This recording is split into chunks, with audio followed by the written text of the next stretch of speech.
नर्तकी की प्रतिमा। इसे नृत्यरत किशोरी भी कहते हैं और इंग्लिश में क्या कहते हैं, डांसिंग गर्ल, क्योंकि ये नृत्य की मुद्रा में है। आगे देखिए, यह मूर्ति नृत्य के बाद कमर पर हाथ रखकर विश्राम मुद्रा में बनाई गई है।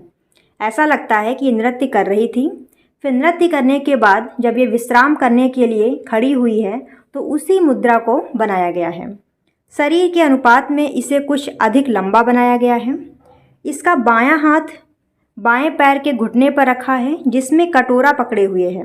अभी आपको आगे मूर्ति भी दिखाई जाएगी तो आप लोग समझ जाएंगे। ये रही मूर्ति।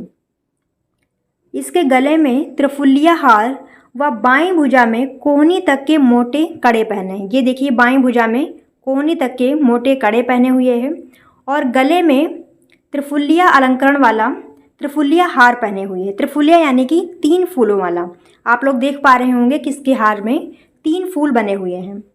दायां हाथ कमर पर है और बायां पैर ताल देने की मुद्रा में खड़ा है। इस मूर्ति में लय व गति का अद्भुत समावेश है। इसके चेहरे पर कुरूपता भाव दिखाया गया है जो कि अर्ध ऑस्ट्रेलियाई प्रजाति की मालूम पड़ती है और इसके खड़े होने की मुद्रा त्रिभंगी है। त्रिभंगी का मतलब है कि इसका शरीर 3 जगह से मुड़ा हुआ है। इस तरीके से ये खड़ी हुई है। चलिए, ये आपको क्लियर हुआ। आगे देखिए, कांसे से बनी इस प्रतिमा की माप 10.5 × 5 × 2.5 सेंटीमीटर है।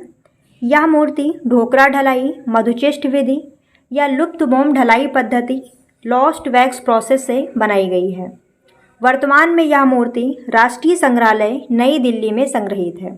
तो इस मूर्ति का निर्माण कांसे से किया गया है। इसकी माप 10.5 × 5 × 2.5 सेंटीमीटर है और इसे बनाने की विधि कौन सी है, तो ढोकरा ढलाई या फिर मधुचेष्ट विधि या लुप्त मोम ढलाई, ये सारे एक ही नाम हैं और इसे इंग्लिश में कहते हैं लॉस्ट वैक्स प्रोसेस।